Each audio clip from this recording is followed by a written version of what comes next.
Alors nous revenons vers vous, Paul Gavary. Qu'est-ce qui fait la particularité de ceux qui forment des hommes et des femmes tous les jours à ce travail tout particulier de plongeur professionnel ? D'abord, lorsque nous sélectionnons nos instructeurs, ce sont des gens qui ont déjà une grande expérience du métier. Oui. Et ce qu'on leur demande, d'abord, c'est un transfert du savoir et en même temps d'apporter la connaissance, mais également de faire part de cette expérience. Et Théo a évoqué les problèmes de sécurité.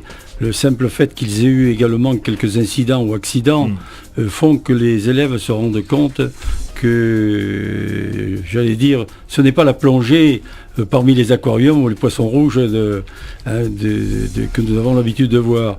On demande au scaphandrier d'intervenir pour travailler et d'acquérir le vecteur intervention par des automatismes, si vous voulez, tout en ayant un environnement de sécurité. Toute activité menée en milieu hyperbare et subaquatique comporte des risques non négligeables pour celui qui la pratique. La qualité du matériel utilisé est primordiale. Il est un fait que je crois que dans toute activité, que ce soit les outillages ou que ce soit les moyens de transfert, que ce soit une voiture, un train ou un avion, il faut que le matériel que vous utilisiez soit dans les meilleures conditions pour vous permettre de travailler également et obtenir le meilleur rendement. Et également dans des meilleures conditions de sécurité. Tous les matériels que nous utilisons sont des matériels normalisés et labellisés. Là, il existe une labellisation européenne ? Oui, c'est ce qu'on appelle les équipements de protection individuelle, et l'INPP est organisme notifié au niveau européen, c'est-à-dire que tous les équipements qui doivent être mis sur le marché européen sont soumis au contrôle d'essai, conformité à la norme par l'INPP, par exemple, comme les détendeurs. Eh bien, on leur fait subir une série d'essais et ensuite nous délivrons la marque CE et un numéro de série. Alors nous avons au téléphone le docteur Marc Borgnetta. Marc Borgnetta, bonjour. Oui, bonjour, je vous entends. Alors vous êtes responsable, docteur Marc Borgnetta, du service médical de l'INPP, spécialisé en médecine d'urgence et plongée professionnelle. Docteur Borgnetta, en quoi consiste la médecine spécialisée en hyperbarie ? La médecine spécialisée en hyperbarie, et notamment dans le domaine de l'INPP, essentiellement sur le domaine de la plongée professionnelle, j'insiste parce que c'est vrai que même si les risques quand on va sous l'eau sont les mêmes pour le sportif que pour le professionnel, l'organisation de la plongée est extrêmement différente. La plongée professionnelle, et l'INPP en est l'exemple, est une école où la sécurité et où les élèves apprennent la sécurité, essentiellement. Donc ce département médical de l'INPP, donc j'y suis bientôt depuis 5 ans, depuis 5 ans maintenant, oui.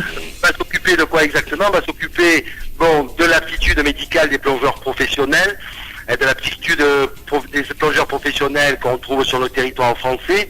Ils sont pas très nombreux, puisqu'on estime qu'il y a à peine 500 scaphandriers qui travaillent, disons, de façon continue sur le territoire français, mais beaucoup plus important, tous les plongeurs qui vont travailler ce qu'on dit à l'international, c'est-à-dire en offshore ou en inshore.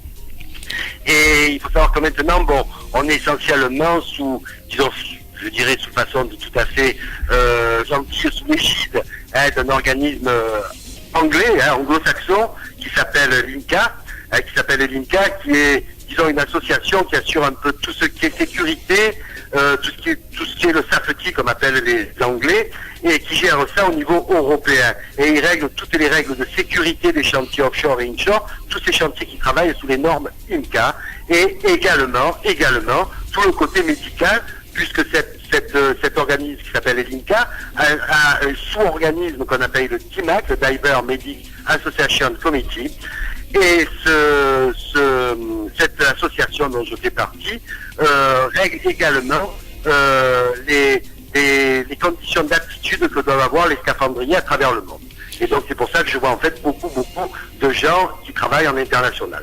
Alors quels sont les principaux risques auxquels peuvent être confrontés les plongeurs professionnels et quelles manifestations pathologiques regroupe-t-on sous le terme générique de risque hyperbare ? Oula, là il faudrait quelques heures pour... Alors en résumé, en substance, docteur. Alors essentiellement, le risque, il est essentiellement, je dirais, neurologique. Oui.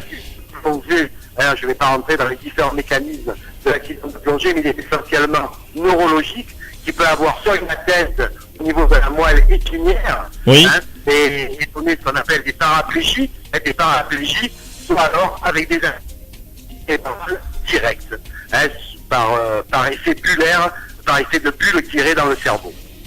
Voilà, je crois que je ne vais pas plus en dire. Et en fait, pour le dernier phénomène bullaire en dehors du système neurologique, on va retrouver la maladie reconnue, c'est pas la seule, hein, la maladie reconnue au niveau de la sécurité sociale pour l'hyperbarie. Quand je dis la seule, ça veut dire la seule qui a un numéro inscrit, qui est l'ostéonécrose, l'ostéonécrose des têtes osseuses chez le plongeur professionnel, qui est la maladie du scaphandrier classique qu'on connaît depuis longtemps, et qui est, je crois, je me souviens plus, sur le numéro 42, hein, au point de vue classification de la sécurité sociale. Voilà, c'est des phénomènes bullaires en général, sans rentrer dans les détails, ils sont essentiellement neurologiques, centrales, périphériques. Hein, quand je dis centrale, c'est cerveau, moelle épinière, et périphérique, je vais dire, au niveau des os longs et des têtes osseuses. Alors comment vous pratiquez la surveillance médicale en milieu hyperbare au niveau quotidien ? Alors au niveau quotidien, c'est-à-dire au niveau de l'aptitude ? Oui, absolument. Alors au niveau de l'aptitude, il est relativement simple. En fait, on regarde que l'individu soit apte au niveau de tous les grands, disons, systèmes de son organisme, qui est le système nerveux, cardiovasculaire, pulmonaire, osseux et psychiatrique surtout. Je veux dire, tous les systèmes de l'organisme doivent être en parfait état pour faire de la plongée professionnelle. Je rapprocherai un peu la plongée professionnelle de l'aéronautique sur ce plan de l'aptitude.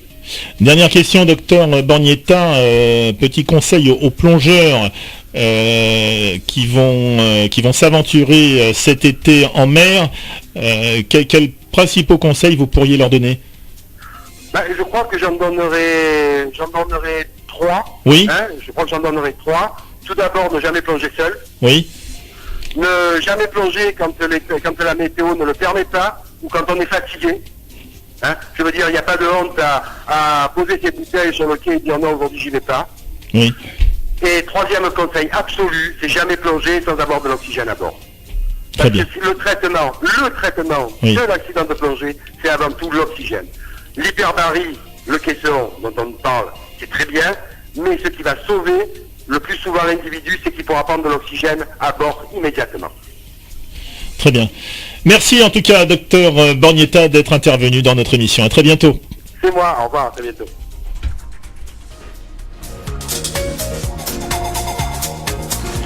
Alors Paul Gavary, à l'approche de l'été, quelques règles de sécurité, quelques conseils pour justement tous les plongeurs amateurs qui nous écoutent afin d'éviter un accident comme malheureusement ça s'est encore produit ce week-end à Marseille, un accident grave puisqu'il a fait, je le rappelle, 2 morts.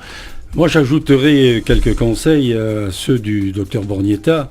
C'est d'abord de connaître sa propre condition physique Oui. et l'aptitude médicale. Ne pas hésiter à passer un contrôle médical, surtout lorsque on dépasse 45-50 ans. La plongée, l'homme n'est pas fait pour les respirer d'air comprimé sous l'eau. Bon, déjà, oui. À partir de 50 ans, aller passer une bonne visite médicale et ne pas hésiter à passer une échographie au niveau cardiaque, enfin au niveau pulmonaire, et ensuite être en bonne condition physique, c'est-à-dire être entraîné à la plongée, comme on peut faire de l'entraînement à la course à pied ou à la marche. Actuellement, nous assistons, en général, les accidents sont des gens qui viennent dans le Midi, ou sur la côte atlantique, et qui n'ont pas la condition physique parce qu'ils ne plongent pas souvent, ils n'ont pas d'entraînement, et malheureusement, le cas de ces personnes que l'on rencontre dans la presse, souvent les accidents sont à 60 mètres de profondeur, 70 mètres. Non, comme disait le médecin et comme disait Théo, la plongée, c'est lorsqu'on reste le plus longtemps dans l'eau, entre 0 et 30 mètres, il y a du soleil, il y a de la flore, de la faune, et aller profond, le temps est réduit, et lorsque l'incident se produit, déjà à 40 mètres c'est profond, et je crois que lorsque vous êtes à 60-70 mètres, on a fort peu de chances de s'en sortir. Alors, conditions physiques, sens des réalités, avoir du bon matériel, et connaître également les bonnes règles de la plongée. Avant de terminer cette émission, un mot, Paul Gavary, sur les rapports développés depuis de longues années avec l'IPGR. Quel rapport entretenez-vous avec l'Institut de prévention et de gestion des risques urbains de Marseille? Oui, mais parce qu'il y a quelques années, lorsque Claude Collin et Philippe Berger ainsi qu'Elisabeth Durand avaient développé cet institut au sein de la ville de Marseille, on s'était rendu compte que nous pouvions apporter au niveau de l'intervention subaquatique des conseils de sécurité, participer à l'élaboration de textes et également jouer un rôle. C'est ainsi que je suis devenu vice-président de cet institut et que nous œuvrons ensemble. Nous allons prochainement à Cannes au symposium de l'eau. Symposium de l'eau, oui. Voilà. Et du professeur Raoul Karouba. Karouba, c'est ça. Et on va ailleurs également. Et je pense que c'est une bonne chose d'avoir créé cet institut qui permet l'approche auprès des villes, même qui soient du Nord ou de l'Atlantique. Et on retrouve à peu près les mêmes risques, si vous voulez, mais il y a le côté spécifique à la région et à l'environnement. Donc pour nous, c'est très intéressant parce que les activités subaquatiques, on l'a mis dans l'institut de l'IPGR et je crois qu'on a une bonne place à tenir et on est bien accepté. Merci Paul Gavary d'avoir participé à cette émission. Merci à vous tous de votre attention. L'INPP se trouve au port de la Pointe-Rouge, dans le 8e à Marseille. Son téléphone, le 04 96 14 09 40. Son adresse mail, info@inpp.org, pour retrouver toutes les informations concernant l'Institut national de plongée professionnelle. Rendez-vous sur le site de l'Institut, www.inpp.org.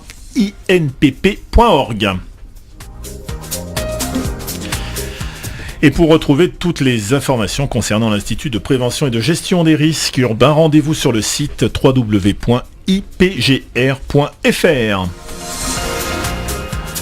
Nous nous retrouverons dès la rentrée pour un nouveau numéro de IPGR Chronique Info. En attendant, je vous souhaite de passer d'excellentes vacances et je vous dis à très vite sur Dialogue.